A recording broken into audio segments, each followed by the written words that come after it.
Olá, na aula passada falamos sobre o conceito de velocidade escalar média, né, que é a velocidade tomada num dado intervalo de tempo, né, tempo gasto para você sofrer um determinado deslocamento. Né? Bom, a velocidade média ela trata de aspectos globais do movimento, ela não trata de aspectos locais. Né? Eu não tenho como saber o que aconteceu em cada momento ao longo de todo o movimento. Então eu fiz uma viagem de 400 quilômetros, levei 5 horas, a velocidade média foi de 80 quilômetros por hora. Isso não quer dizer que a cada hora eu andei 80 quilômetros. Pode ser que em uma hora eu fiz uma parada, um total, somando todos os congestionamentos, enfim. Ela é uma avaliação global. Ou seja, percorri uma certa distância e levei um certo tempo para fazer isso. Essa é a velocidade média. Ela não se preocupa, ela não se ocupa do que acontece, ela não nos dá detalhamento do movimento. Então, eu preciso agora de uma grandeza que me revele a velocidade num dado momento, que é a velocidade instantânea. No ensino médio, tratamos a velocidade instantânea do ponto de vista intuitivo, né? Porque não temos ferramentas no ensino médio matemáticas para descrever com detalhes o que vem a ser a velocidade instantânea. Por isso que no ensino médio só estudamos o movimento uniforme e o uniformemente variado, pois podemos determinar velocidades instantâneas apenas nesses movimentos. Né? Já no nível superior, você pode estudar qualquer movimento usando as ferramentas adequadas da derivação e da integração, tá? Do cálculo diferencial integral, para que você possa determinar velocidades e deslocamentos para qualquer tipo de movimento, desde que você conheça a função horária, a relação entre posição, onde eu estou, e quando, um instante, um momento. Então, nessa aula vamos dar uma interpretação geométrica da velocidade instantânea e a partir dessa propriedade podemos ter uma visualização e o comportamento do movimento quanto ao sentido e quanto à natureza. Então, nessa aula falaremos sobre os aspectos geométricos, né? A descrição geométrica do que vem a ser a velocidade instantânea. Tá? E podemos calculá-la depois apenas no movimento uniforme e uniformemente variado. Tá? Então, para isso, primeiro vamos ter uma interpretação geométrica da velocidade média e usaremos essa ideia para uma interpretação geométrica da velocidade instantânea. Tudo bem? Então vamos à nossa aula. Muito bem. O conceito de velocidade instantânea, né, para o aluno do ensino, pro público do ensino médio, reside aqui na propriedade geométrica dos gráficos S versus T, posição versus tempo. Aqui à esquerda temos uma situação, temos a posição no eixo vertical e o tempo no eixo horizontal. Vamos supor que durante um determinado momento o gráfico, a descrição gráfica do movimento de uma partícula ao longo dessa trajetória seja dada por essa curva vermelha aqui. Tá? Então consideremos aqui um instante TA, eu estou na posição SA. Por exemplo, às 8 da manhã eu estou a 20 km da origem. Às 8h30 da manhã eu estou a 60 km da origem. Tá? Então, a velocidade escalar média ela não faz a menor questão da forma do gráfico. Ela não tem o menor interesse. Por quê? Porque eu preciso apenas do deslocamento, ΔS, e do intervalo de tempo, ΔT. Então, se esse gráfico fosse essa curva ou qualquer outra forma, não importa. Para a velocidade média, isso não faz a menor diferença. Então, qual seria a figura mais simples entre os pontos A e B, que definem posições instantes TASA e TBSB, os pontos A e B, respectivamente? Então, seria uma reta. Agora, para a geometria, a reta que toca uma curva em 2 pontos é chamada de reta secante. Então, vamos lá. 2 pontos, 2 instantes, um intervalo. Nesse intervalo, eu sofri um deslocamento. Então, repara que essa reta secante ela compõe aqui a hipotenusa de um triângulo retângulo. E essa reta secante tem uma certa inclinação θ. Bom, em inclinações em física e matemática, nós usamos a tangente. Por que tangente? Porque não me interessa o comprimento da secante. O que me interessa é a relação entre as grandezas físicas ΔS, que é o cateto oposto, e ΔT, que é o cateto adjacente. Por isso que eu penso em tangente, não em seno, cosseno. Né? Então, qual seria a tangente de θ? E a tangente também é proporcional ao ângulo. É a razão entre o deslocamento e o intervalo de tempo, cateto oposto dividido por cateto adjacente. ΔS sobre ΔT. Ops, mas o que é ΔS sobre ΔT? É a velocidade média.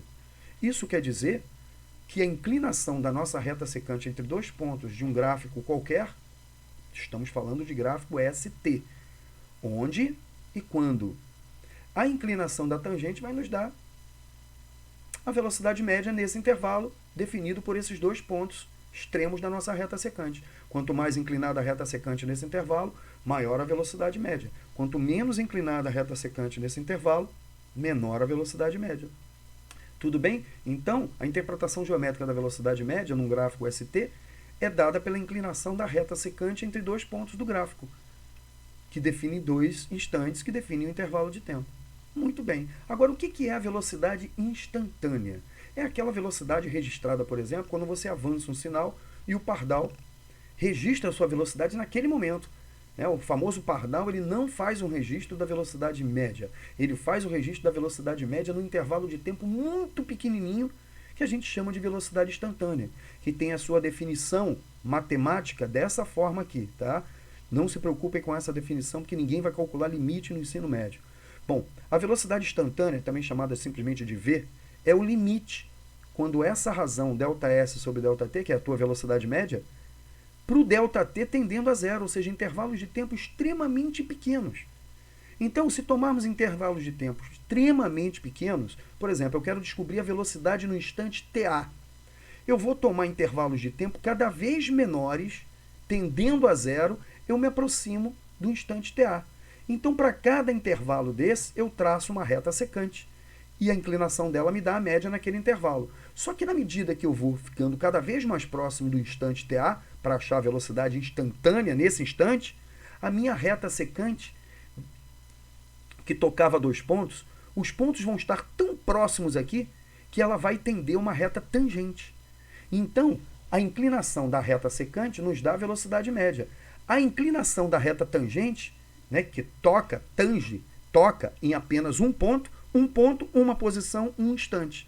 A inclinação dessa reta azul aqui, que é a reta tangente, nos dá a velocidade instantânea.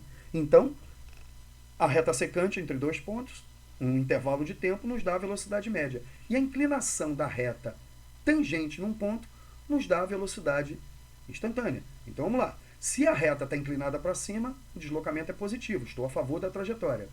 Então, a velocidade média é positiva e a velocidade instantânea, no caso da inclinação da secante para cima, é positiva. Agora, se a reta estiver inclinada para baixo, eu estou me movendo contra a orientação da trajetória. Movimento retrógrado, a velocidade média é negativa. Então, se a reta tangente está inclinada para baixo, eu estou me movendo naquele momento, naquele instante, contra a trajetória.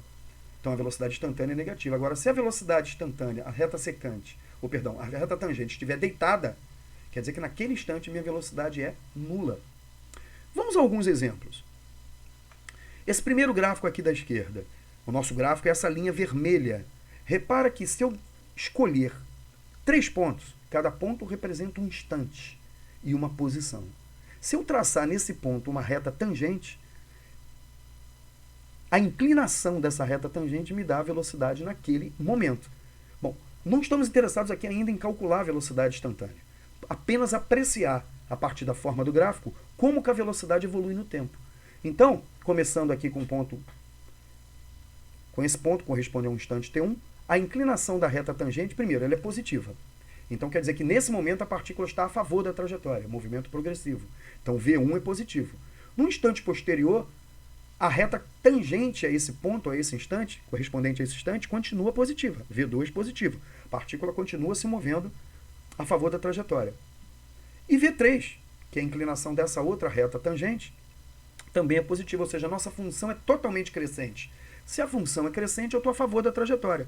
Todas as velocidades instantâneas são representadas por retas tangentes inclinadas para cima.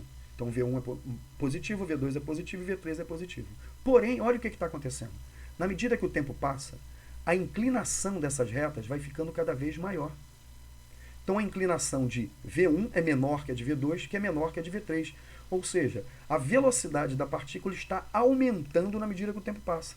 Então, esse gráfico, um gráfico com esse formato, representa um movimento progressivo, porque a função é crescente, e as tangentes estão ficando cada vez mais inclinadas. Está vendo aqui? Cada vez mais para cima. Isso quer dizer que o módulo da velocidade V1 é menor que o módulo de V2, que é menor que o módulo de V3. Ou seja, temos um movimento progressivo e acelerado.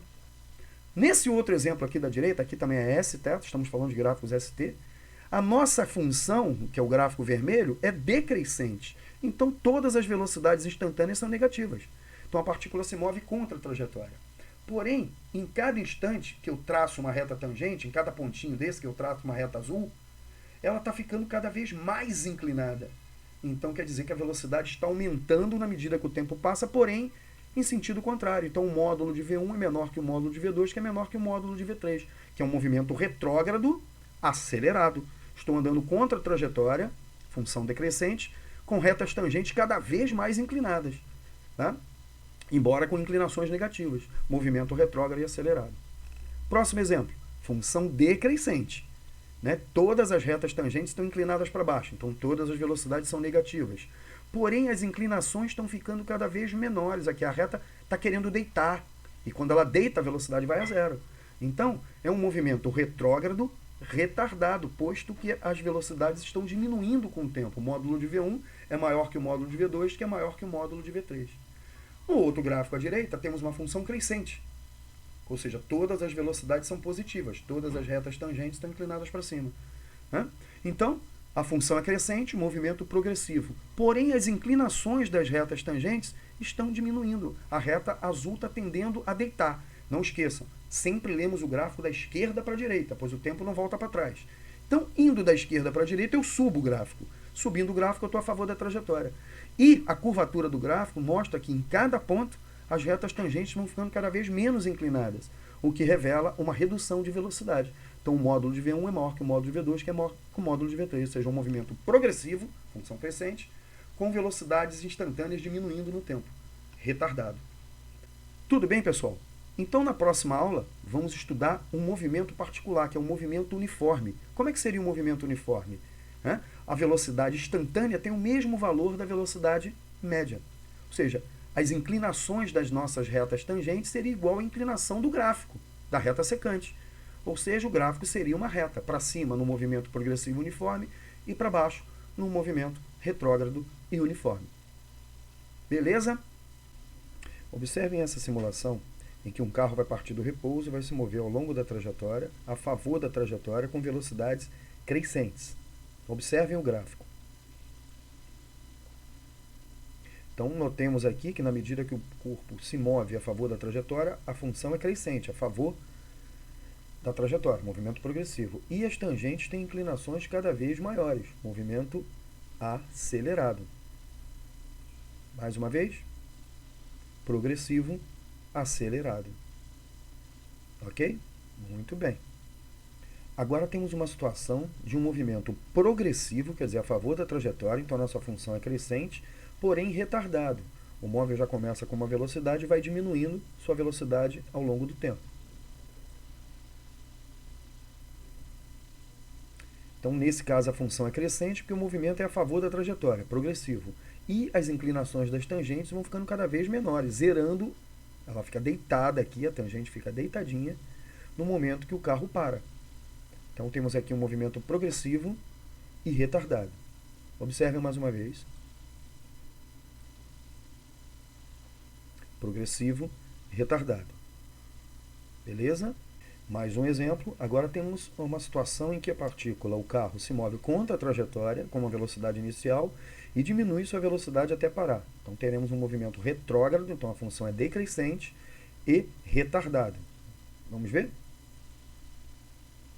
Então repara que a função é decrescente porque a partícula se move contra a trajetória. E as inclinações das tangentes vão ficando cada vez menores, até zerar no momento que o carro para. Então as inclinações são negativas porque ele se move contra a trajetória. E essas inclinações vão ficando cada vez menores até o momento que ele para. Mais uma vez. Ok. Nesse exemplo, a partícula vai se mover contra a trajetória e com velocidades crescentes. Quer dizer, um movimento retrógrado e acelerado. Então, repara que ela se move contra a trajetória, função decrescente, porém com velocidades cada vez maiores. A inclinação da reta tangente aumenta com o tempo. Ok? Então, temos um movimento retrógrado e acelerado. Mais uma vez. Beleza. Nessa situação, o carro vai se mover ao longo da trajetória, quer dizer, a favor da trajetória, progressiva, então a função é crescente, mas sempre com a mesma velocidade. Então, todas as tangentes têm a mesma inclinação. Então, o nosso gráfico só pode ser uma reta. Tempos iguais, os espaços percorridos são iguais. Movimento progressivo e uniforme. Beleza. Nessa situação, teremos o veículo se movendo contra a trajetória e sempre com a mesma velocidade. Movimento retrógrado e uniforme. Então, nós temos uma reta inclinada para baixo. Em tempos iguais, os espaços percorridos são iguais. Teremos um movimento retrógrado e uniforme. Mais uma vezinha. Está aí, movimento retrógrado e uniforme. Reta inclinada para baixo. Beleza, pessoal? Beleza, então nessa aula discutimos a velocidade instantânea, que geometricamente é dada pela inclinação da reta tangente. Então, graficamente, em cada ponto do gráfico, geometricamente, em cada ponto do gráfico, temos uma reta tangente cuja inclinação, se não muda com o tempo, temos um movimento cuja velocidade tem sempre o mesmo valor, uniforme. Se ela inclina para baixo, se ela diminui a inclinação, por exemplo, temos um movimento retardado, a velocidade está diminuindo. Se a inclinação das retas tangentes aumenta, temos um movimento acelerado. Então, a partir dessa visualização gráfica, podemos contemplar o movimento quanto à sua orientação, funções crescentes, movimentos progressivos, a favor da trajetória, funções decrescentes, gráficos para baixo, movimento retrógrado, contra a orientação da trajetória. E quanto à natureza, podem ser uniformes, quando os gráficos são retas, ou podem ser variados. Nós vamos estudar uma espécie chamada movimento uniformemente variado, né? Cujas inclinações das tangentes mudam com o tempo. Aumentando, teremos acelerado, diminuindo, teremos retardado. Na próxima aula, vamos usar essas propriedades para estudar um desses movimentos, que é o movimento uniforme. Até a próxima e um abraço a todos.